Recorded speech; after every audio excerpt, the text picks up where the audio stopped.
Hello, I am Xarkun, this is World of Warships Legends, and today I bring you a game in the Tier 6 Premium British Destroyer Cossack. It is played for us by CaptKnebel, who is a name you might be familiar with if you are a subscriber to the Hivehound. CaptKnebel often joins the Hivehound on his streams, and as this game unfolds before you, there is a particular moment that I think might also be familiar to you if you are subscribed to my other esteemed colleague, Chili Games 17.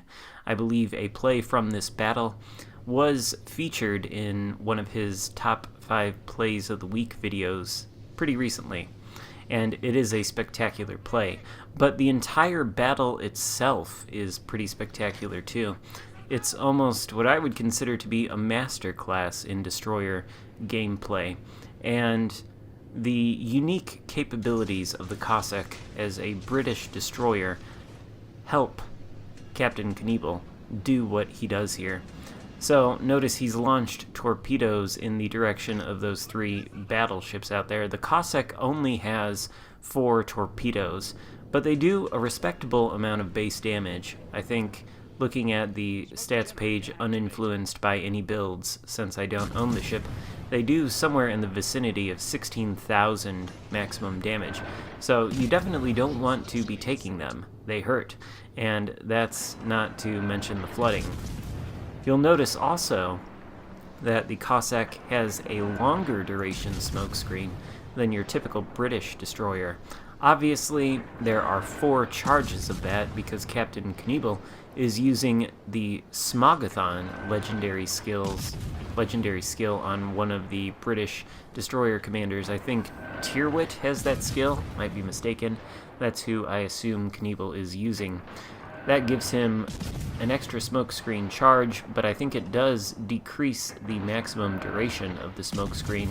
So that leads me to believe that the standard stock smoke screens on the Cossack are actually longer than what we're seeing here, and Smogathon might not be a bad way to go as far as a build for this particular ship.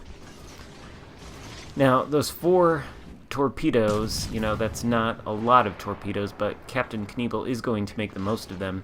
He did hit that King George out there with 1, and he has been trying to follow up by lighting a fire on the King George for the past few moments.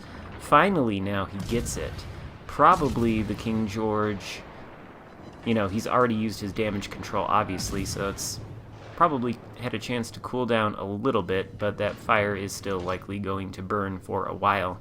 The Gneisenau, who has been taking blind shots at Knebel this entire time, is now reversing 8 kilometers in front of him, and looks like he's poised to eat 2 out of the 4 torpedoes from that salvo. And in fact, they hit, they cause flooding, and the Gneisenau is in trouble as the damage numbers continue to tick up and don't immediately cease. That indicates that the Gneisenau can't use his damage control, and that is not going to be good for him. I think that was actually a double flood. Might be mistaken, but there's 3 floods now, and I think there was only 1 before. So the hit points on that battleship are going to absolutely evaporate. Let's take a moment, though, as Knebel launches yet another spread of 4 torpedoes to describe what's happening on the map, because this is illustrative of the way this map fault line plays. Knebel is, of course, on the western side of the map in the northern spawn, and he is a member of a 3-ship team. He is joined by 2 battleships who are dug in behind those islands over there, and who are benefiting immensely from him spotting these enemy ships. They're able to lay down supporting fire, although I'm not sure Knebel really needs it as he liquidates the Gneisenau there. But there's 3 blue ships here, and usually you get the higher concentration of red ships on this side of the map, anywhere up to 6. Meanwhile, on the eastern side of the map, we've got 6 blue ships that are pushing toward the enemy base. And you can see that the enemies have turned in that direction because it does look like their flank over there is about to collapse, so they are going to need to respond to it, but it's about to be too late as one of the friendly ships pulls into the enemy base, or at least gets very near it. He will soon begin capping. So CaptKnebel has been out here this entire time, sort of projecting power as an unspotted menace. A couple of these ships are coming around the corner. Looks like a New Mexico. A Helena, too. The Helena he did just take a shot at before going behind the island.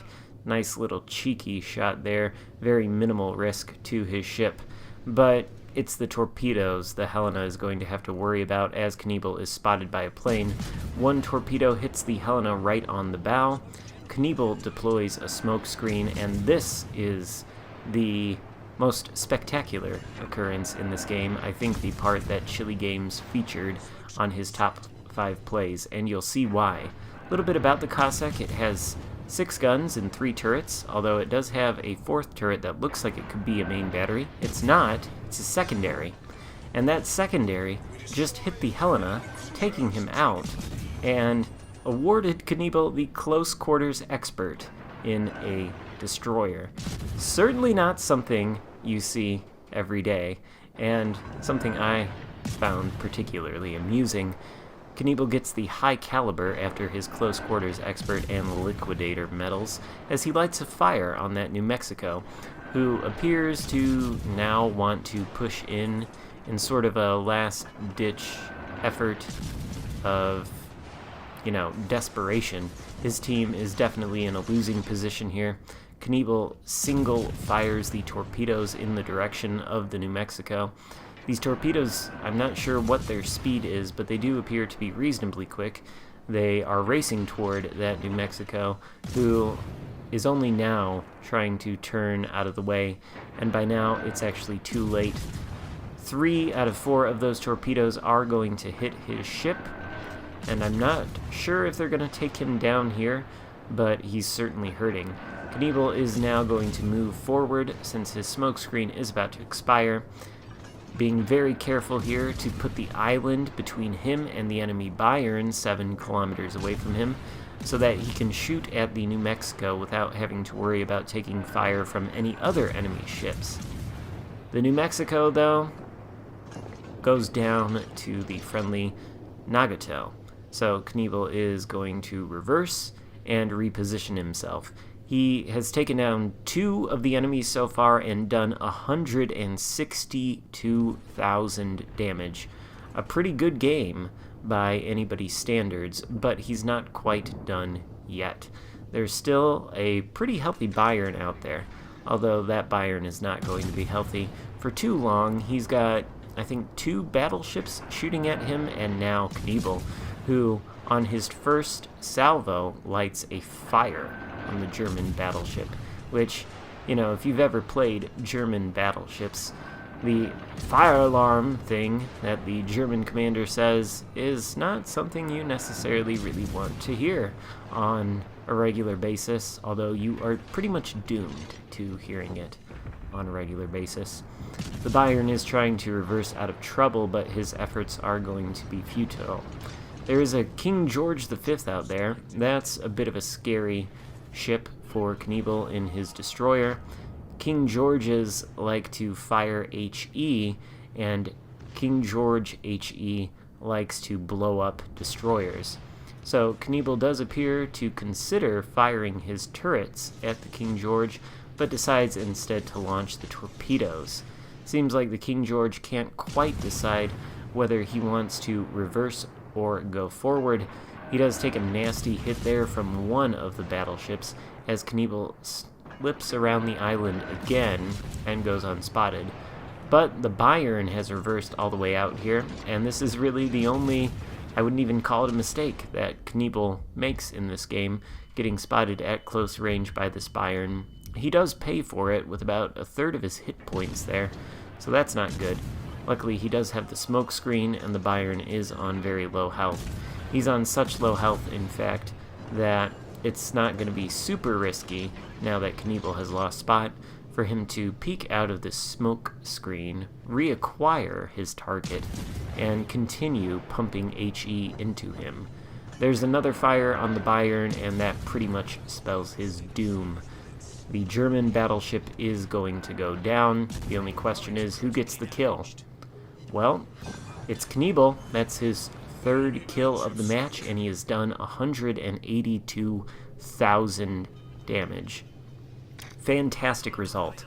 Again, I don't own the Cossack, but after I watched this game, I was kind of tempted to go to the store and buy it, although I'm not entirely sure that I could achieve a result so fantastic. The team is, of course, capturing the enemy base, so this game is going to end in a victory. Thought it was a pretty excellent match. I hope you guys enjoyed it too, and I hope you enjoy these community replays. They're very, very fun for me to do, and it's nice to be able to showcase some excellent top-tier gameplay like this without having to try to do that myself. Frankly, there are better players out there than me, and it's wonderful to be able to commentate over their gameplay. If you would like to send me a video for a community replay, you might consider joining my Discord server. I'll leave a link in the description. There is a channel there where you can submit community replays to me, or battles that I can use as community replays, and I am very happy to do them, especially if they are fantastic, fantastic games like this. That Gata out there, poor guy, his entire team has collapsed around him. He has endured that bitter defeat that comes with a raffle stomp like this, and he will soon be taken out, ending the game with a victory. Knebel, 182,000 damage done. Liquidator, close quarters expert, high caliber. Excellent, excellent results. I think he finishes with 2,700 base XP and top of the leaderboard. Just fantastic. So hope you enjoyed it. If so, give it a thumbs up and consider subscribing if you haven't already done that. Thank you so much for watching. I'll see you next time. Goodbye.